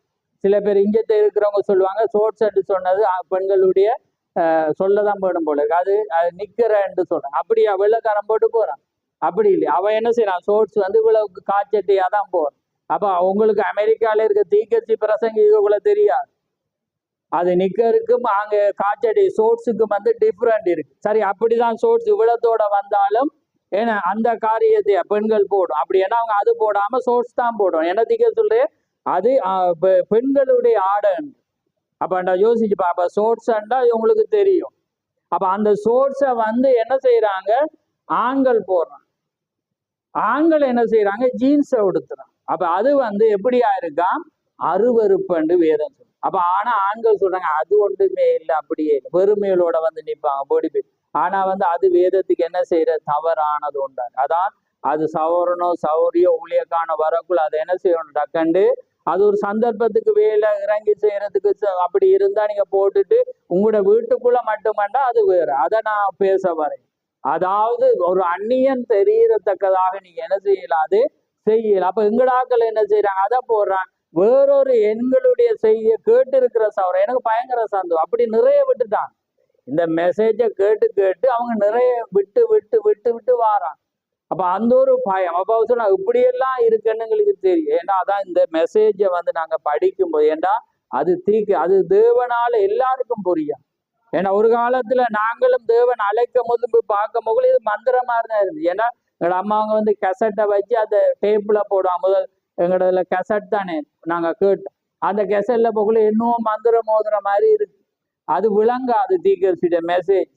ஆனா இப்ப போகும்போது அதுல இருக்க ஆழம் ஆசீர்வாதம் பார்க்கும்போது அதை கேட்காட்டியும் பரவாயில்ல, வீட்டுல போட்டிருந்தாலே ஒரு நிம்மதி இருக்கும், ஒரு சந்தோஷம் இருக்கும். ஏனண்டா அது அவ்வளவு தேவனுடைய டைரக்ட் சத்தம். அது தேவன் தீர்க்கதரிசிக்குள்ளாக இருந்து பேசின சத்தமா இருக்கிற. அப்ப அதனால அது வருத்தமோ பயமோ ஒன்றுமே வராது. அதை போட்டுட்டு இருந்தால் நீங்க போட்டா கேட்கணுமென்ற சட்டமும் இல்லை. நீங்க கேட்டுட்டு இருந்தாலே அது நீங்க கேட்காட்டி வீட்டுல கல்லாவது சுவராவது கேட்கும். அல்லாது இன்னொருவன் இருப்பான் ஒளிஞ்சு உங்களோட வீட்டுக்குள்ள. யாரு அவன் இருப்பான். ஏன்னா அவன் நீங்க எங்க தேவபுத்திரன் இருக்கிற இடத்துல யாரு இருப்பானா, அவனும் இருப்பான். அவன் கேட்டுட்டு பயப்படும், அட இவனோட கொழுவையிலாது. ஏனண்டா அந்த அவனுக்கு. அப்ப பாருங்க, அதான் தேவனுடைய காரியம். பாருங்க, ரூத் அதை தான் செய்ய வேண்டியதா, அவள் தனக்கு சொந்தமானவர்களை விட்டு மற்றொரு ஜனங்களிடத்திலே செல்ல வேண்டியதா இருந்தது. அவள் ரட்சிக்கப்பட்டால் அவள் தீர்மானம் செய்தாள். நீங்களும் தீர்மானம் செய்யும் போது இரண்டில் ஒன்றை தெரிந்து கொள்ள வேண்டும். அதாவது நீங்கள் உலகத்தின் காரியங்களுக்கு திரும்பி செல்ல விரும்புகிறீர்களா அல்லது தேவனோடு செல்ல விரும்புகிறீர்களா? அப்ப பாருங்க, நாங்க உலகத்தோட செல்ல விரும்புறோமா அல்லது நாங்க தேவனோட? ஏன்னா மற்றவனை போல வாழவே இயலாது. நீங்க கிறிஸ்தவ வாழ்க்கையானது நீங்க வேற மாதிரி வாழவே இல்லை. நீங்க தேவனுடைய வார்த்தை பிரதிஷ்டை செய்யப்பட்ட கர்த்தருக்காக உங்களை ஒப்பு கொடுத்தவங்களை, அதுதான் நாங்க ஞானஸ்தானத்துல சொல்றோம். ஆண்டவரே உங்களையே சொந்த இரட்சகராய் ஏற்றுக்கொண்டு நான் உமக்காகவே நான் வாழுவேன் என்று நாங்க ஒப்பு கொடுக்க. அப்ப அவருக்காக வாழும் போதுதான் அது ஒப்பு கொடுத்த அந்த நிறைவுக்கு வரும்போதுதான் கர்த்தர் எங்களை என்ன செய்வே உதவி. ஏன்னா மற்றவனை போல இருக்கு, மற்றவனை போல இந்த மெசேஜ்ல வாழவே இல்லை. நீங்க டிஃப்ரெண்ட். உங்களோட நடையை பார்த்து, உங்களோட பேச்சை பார்த்து, உங்களோட ஒவ்வொரு காரியத்தை பார்த்து மற்றவங்க என்ன செய்வாங்க, அதை கண்டுகொள்ளத்தக்கதாக அது இருக்கு. அதனாலதான் கர்த்தருக்காக. அப்ப அதனாலதான் பிசாசு வர்ற இடத்துல இப்ப எங்கிட்ட நிறைய இருக்கு அவங்களை பிடிக்கிறது. ஆனா இயேசு கிறிஸ்து ஒன்று சொல்ற, உலகத்தின் அதிபதி வருகிறான், என்னிடத்துல ஒன்றுமே இல்லை. அப்ப அவனுக்கு இவரை ஜெயிக்கலாம். ஏண்டா என்ன, அவர்கிட்ட ஒன்றுமே இல்லை, இவன்ட ஒன்றுமே அவர்கிட்ட இல்லை. அவன் குடும்பம் இருந்தா பிடிப்பான். ஏன்னா உண்ட மனைவி இப்படி இருக்கா, பிள்ளை இருக்கா, அப்படி இருப்பா, இவர் ஏதாவது அதுல விழுந்திருப்பு, அல்லது ஏதாவது ஒன்று வேலை வாய்ப்போ ஒரு காரியமோ, அல்லது அதாலதான் இயேசுக்கிறது என்ன பிறனுக்காவாள் தனக்காவாள். அவருக்கு குடும்பம் இல்லை, பிள்ளைகள் இல்லை, எதுவுமே இல்லை. அப்ப அவர் சொல்லு உலகத்தின் அதிபதி வர என்னிடத்துல ஒன்றுமே இல்லை. அவன் எனக்கு எந்த பிள்ளையும் பிடிக்க, அதனால அவன் என்ன செய்ய மரணத்தை ஜெயிக்க முடியும். இப்ப நாங்க எல்லா பிள்ளையும் அம்பிட்டாச்சு. இப்ப வந்தா நாங்க இந்த உலகத்தின் அதிபதி வர நிறைய அவன்றது நிறைய இருக்குண்டு. ஏன்னா உலகத்தின் முழுவதும் யாரு நிகழ்ச்சியாதான் அந்த முழு உலகத்தின் முழுவதும் அவன்றது. அதான் இயேசு கிறிஸ்துட்ட கேட்கிறான், என்ன முதலாவது கல்லுகளை என்ன அப்பங்களாக, ரெண்டாவது உப்பர்ல இருந்து தாளகுது, மூன்றாவது என்ன சொல்றான், உலகத்தின் முழு சாம்ராஜ்யத்தையும் காட்டி நீர் என்ன இதை சாற்றாங்கமாய் விழுந்தா முழுவதையும் தார். அது எனக்கு ஒன்று வேணும். ஏன்னா எடுத்திருந்தா அவன் வந்தானே அம்பிட்டு இருப்பேன். விளங்குதான்? இப்ப நான் அந்த வேர்டு அர்த்த ஆழம் விளங்குது. அதாலதான் அவன் சொல்ல எனக்கு வேணாம், நீயே வச்சுக்கோ. ஏன்னா அதை எடுத்துட்டா இவன் பிடிச்சிடுவான்.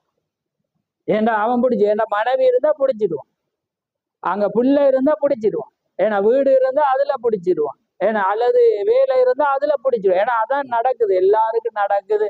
சில பேருக்கு தொழில், சில பேருக்கு மனைவி, சில பேருக்கு பிள்ளை, சில பேருக்கு வீடு, சில பேருக்கு வாசல், சில பேருக்கு ஒவ்வொரு ஆசைகள் எல்லாமே என்ன செஞ்சுட்டு அப்ப அதிபதி வரக்குள்ள நாங்க டவுன் ஆயிடும். ஏன்னா அவன்கிட்ட தந்துட்டானே.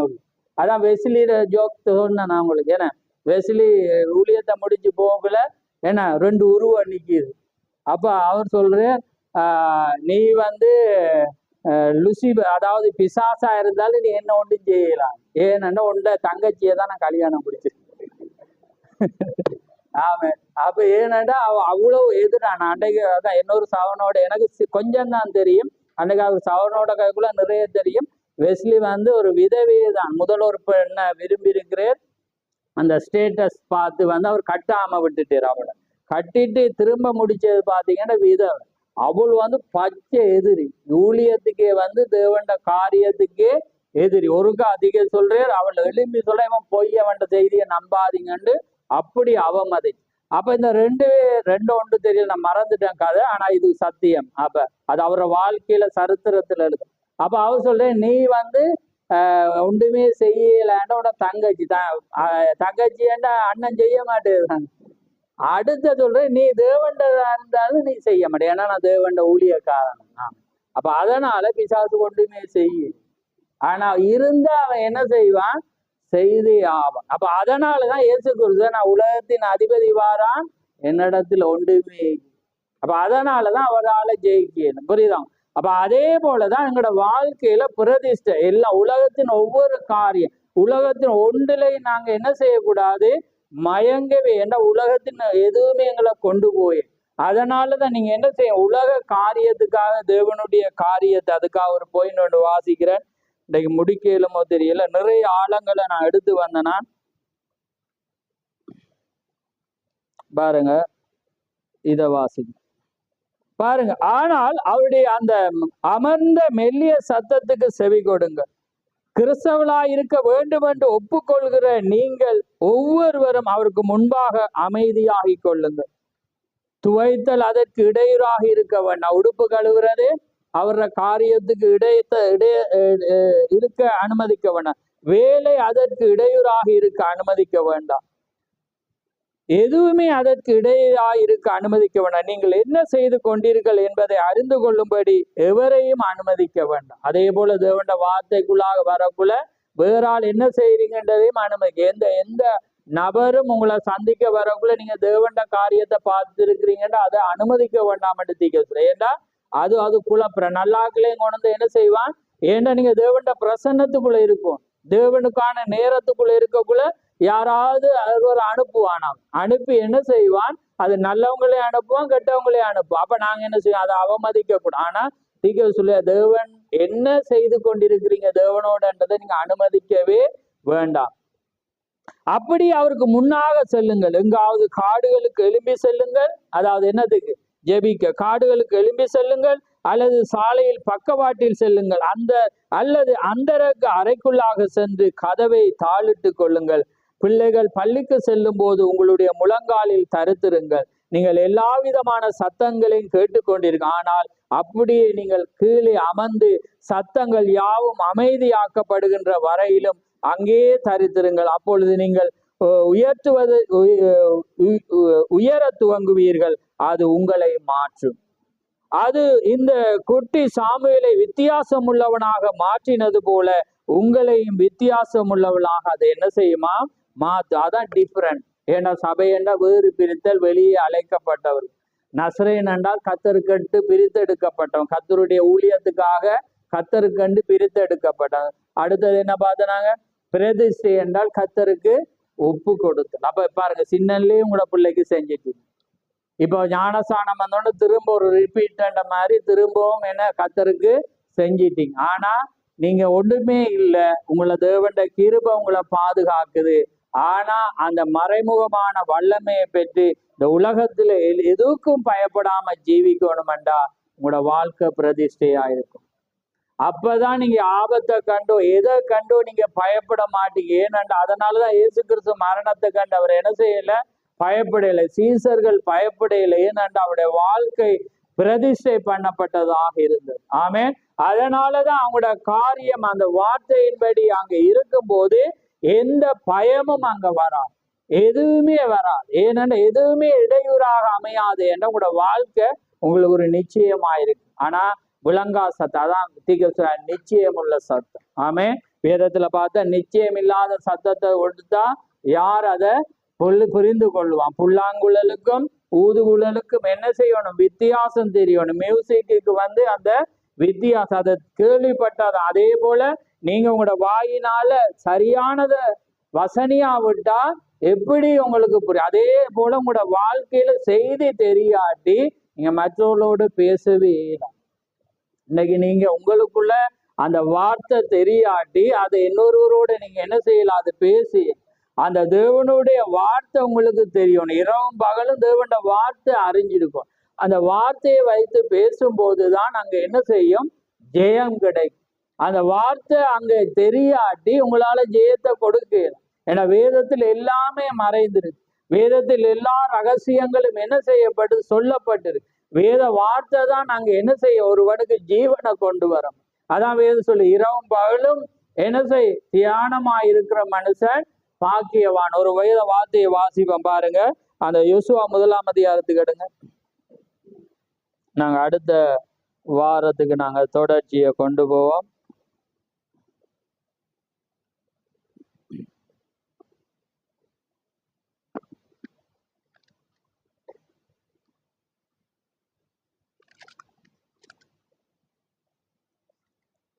அத வாசிங்க, 7 வாசிங்க.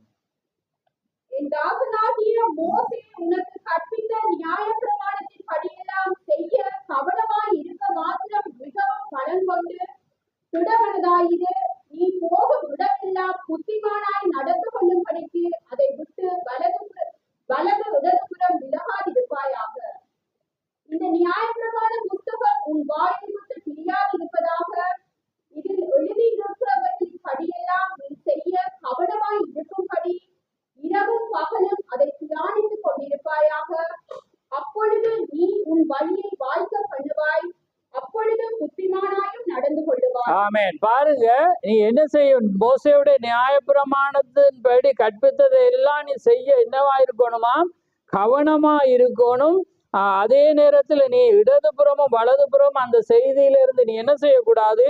விலகக்கூடாது. அதே நேரம் இந்த நியாயப்பிரமாண புத்தகம் உன் வாயை விட்டு பிரியாது இருப்பதாக. அப்படின்ற என்ன அர்த்தம்? அந்த வாயில அந்த வசனம் பிரமாணம் அது தெரிஞ்சிருக்கணும், இருப்பதாக.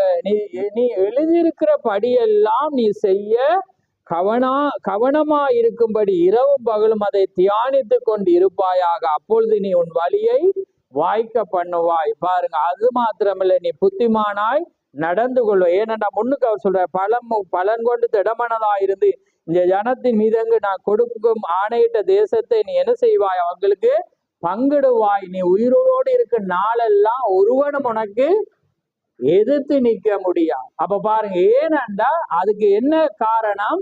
நீ இந்த நியாயப்பிரமாணத்தின் புத்தகம் என்ன செய்யக்கூடாது? வாயை விட்டு நீங்க கூட இரவும் பகலும் அதை தியானிக்கணும். அந்த வார்த்தையின்படி நீ செய்ய கவனமாய் ஒன்றை நீ மிஸ் பண்ணக்கூடாது. அப்படி இருந்தா உனக்கு முன்னால ஒருவனும் என்ன செய்யலாது? எதிர்த்து நிற்க.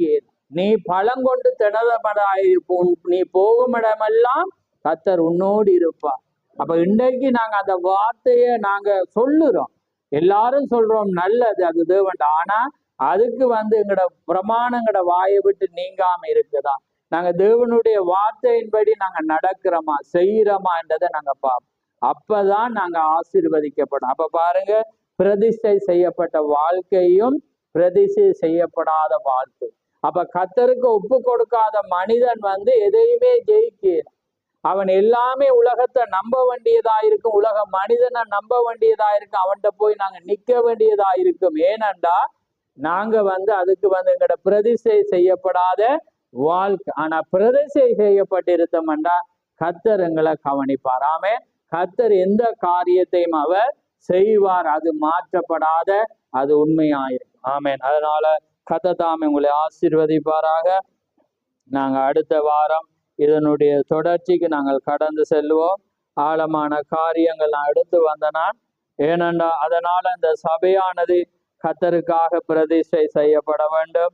நாங்க எத்தனையோ முறை நாங்கள் செய்கிறோம், ஆனா நாங்க மீண்டும் மீண்டும் எங்களையே நாங்க என்ன செய்யணும், நிதானித்து நாங்க செய்யும் போதுதான் எங்களுக்குள்ளாக ஒரு மறைமுகமான அந்த வல்லமையை நாங்க பெற்றுக்கொள்ள முடியும். நாங்க உலகத்தை பார்க்கும்போது எங்களை சாதாரண பார்க்கும், வல்லமை இல்லாதவங்களா பார்க்க. ஆனா ஒன்று சம்பவிக்கும் போது எங்களுக்குள்ளாக இருக்கிற அந்த வல்லமை பேசப்படும் போது அது நிச்சயமாய் நிறைவேறும். அதனால கர்த்தர் தாமே உங்களை ஆசீர்வதிப்பாராக. நாங்க ஒரு நிமிடம் யாவரும் எழுந்திருந்து நாங்கள் எங்கள் தலைகளை தாழ்த்துவோம். நன்றி ஆண்டவரே, நன்றி கர்த்தாவே, மகு சோதரம் ஆண்டவரே, சர்வல்லவரே, மகு கோடான கோடி சோதரம் ஆண்டவரே. அப்பா பிதாவே, மகு சோதரம் சோதரம். நன்றி கர்த்தாவே, மகு சோதரம் சோதரம். மகா பரிசுத்தமுள்ள பிதாவே, இந்த மகத்துவமான அந்த நேரத்துக்காக மகு சோதரம். ஆம் கர்த்தாவே, இம்மடி நேரமாக எங்களோடு நீர் இடைப்பட்டு கர்த்தாவே உம்முடைய வார்த்தையை நாங்கள் தியானிக்க நீர் கொடுத்த அந்த ஸ்லாக்கியத்துக்காக மகு சோதரம். ஆம் கர்த்தாவே, நீர் எங்களை நேசிப்பதினாலே நீர் உம்முடைய வார்த்தையை கொண்டு நீர் எங்களோடு பேசுற தேவனாயிருக்கிறீர். ஆம் கர்த்தாவே, நாங்கள் மற்ற கிறிஸ்தவர்களை போல வாழ முடியாது, நாங்கள் மற்ற கிறிஸ்தவர்களை போல நடக்க முடியாது, மற்ற கிறிஸ்தவர்களை போல நாங்கள் சபைக்கு செல்ல முடியாது. ஆண்டவரே, எங்களுடைய ஜீவியம் ஒரு ஆனந்த களிப்போடு நாங்கள் சந்தோஷத்தோடு இந்த இடத்துக்கு வர வேண்டியவளாயிருக்கிறோம். நாங்கள் ஒருவரை ஒருவர் தேற்ற வேண்டியவளாயிருக்கிறோம். நாங்கள் ஒருவரை ஒருவர் தாங்க வேண்டியவளாயிருக்கிறோம். ஆண்டவரே, இந்த சபையின் வளர்ச்சிக்காக நாங்கள் ஜெபிக்க வேண்டியவளாயிருக்கிறோம். சபையிலே ஒவ்வொரு காரியங்களை நாங்கள் சொல்லி அல்ல சொல்லாமலே செய்ய வேண்டியவளாயிருக்கிறோம். ஏனென்றால் எங்களுடைய ஜீவியம் நான் மனிதனுக்காக இல்லை. வேதம் சொல்கிறது, பவுல் கொலோசியருக்கு சொல்லும் போது, நீங்கள் எதை செய்தாலும் மனுஷனுக்கென்று செய்யாமல் கர்த்தருக்கென்றே செய்யுங்கள் என்று.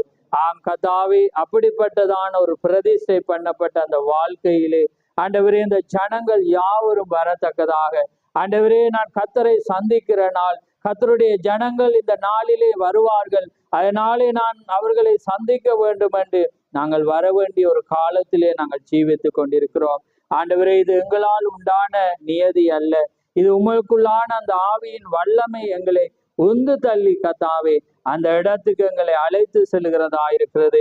அதனால்தான் பரிசுத்த ஆவியை பெற்ற மனிதர்கள் தேவனுடைய காரியங்களை வாஞ்சிப்பார்கள் என்று நாங்கள் அறிந்திருக்கிறோம். அதனாலே கர்த்தாவே, இந்த சபையானது எதிலே குறைவுபட்டதோ அதிலே வளர்ந்து கர்த்தாவே ஒவ்வொருவரும் எனக்கு ஒரு ஊழியம் உண்டு, எனக்கான ஒரு ஸ்தானம் உண்டு என்று ஒவ்வொருவரும் அதை அறிந்து கொள்ள நீர் கிருபை செய்யும். அதே வண்ணமாக பெண்களும் ஆண்டவரே, எங்களுக்காக பல வேலைகள் உண்டு என்றதை அறிந்து கர்த்தாவே ஒவ்வொருவரும் தங்களுடைய வாழ்க்கையை கிறிஸ்துக்குள்ளாக அர்ப்பணித்து கர்த்தாவே ஆண்டவரே இந்த இடத்துக்கு வரத்தக்கதாக நிச்சயமாய் நீர் பேச போற கிருபைக்காக உமக்கு ஸ்தோத்திரம். ஏனென்றால் ஆண்டவரே, ஒரு ஊழியனால் அது செய்ய முடியாது, அது அவனை நீர் கர்த்தருக்கண்டு உமக்கண்டே அதை பிரித்தெடுத்தவர். அதனாலே ஒரு சபையினுடைய வளர்ச்சி சபையினுடைய அங்கத்தினர்களே உண்டு என்று நாங்கள் அறிந்திருக்கிறோம். அதனால் தான் தீர்க்க சொல்றார், சபையினுடைய அழகும் சபையினுடைய வல்லமையும் ஜனங்கள் மத்தியிலே உண்டு. அதனால் தான் நாங்கள் இன்றைக்கு பவுல் ஆண்டவரே சொன்ன வார்த்தையிலே நாங்கள் வாசித்தோம், வரங்களை நாடுங்கள் என்று. சபையானது வரங்களை நாட வேண்டிய நேரமாயிருக்கிறது. வரங்கள் சபைக்குள்ளாக கிரியை செய்யும் போது ஜனங்கள் பக்தி விருத்தி அடையவும் சபையினுடைய வளர்ச்சி மேலோங்கவும் கர்த்தாவே ஆண்டவரே, இந்த ஜனங்களுடைய கண்கள் திறக்கப்பட நீ செய்ய போற அந்த கிருபைக்காக உமக்கு ஸ்தோத்திரம். வந்த ஒவ்வொரு பிள்ளைகளை ஆசீர்வதியும், வராத ஒவ்வொரு பிள்ளைகளை ஆசீர்வதியும். ஆண்டவரே, இனிமேல் கேட்க போற ஒவ்வொருவரை நீர் ஆசீர்வதியும். யாவையும் உம்முடைய கரத்திலே தாழ்த்தி இயேசு கிறிஸ்துவின் நாமத்தில் கேட்கிறோம். ஆமென், ஆமென். பரமண்டலத்தில் இருக்க எங்கள் பிதாவே, உம்முடைய நாம பரிசுத்தப்படுவதாக, உம்முடைய ராஜ்யம் வருவதாக, உம்முடைய சித்தம் பரலோகத்திலே செய்யப்படுவது போல பூலோகத்திலும் செய்யப்படுவதாக. எங்களுக்கு வேண்டிய ஆகாரத்தை இன்று எங்களுக்கு தாரும். எங்கள் கடனாளிகளை நாங்கள் மன்னிக்கிறது போல எங்கள் கடன்களையும் எங்களுக்கு மன்னி. எங்களை சோதனைக்குட்படாமல் தீமையிலிருந்து ரட்சித்துக் கொள்ளும். ராஜ்யமும் வல்லமையும் மகிமையும் என்றென்றைக்கும் உடையவைகளை. ஆமென், ஆமென்.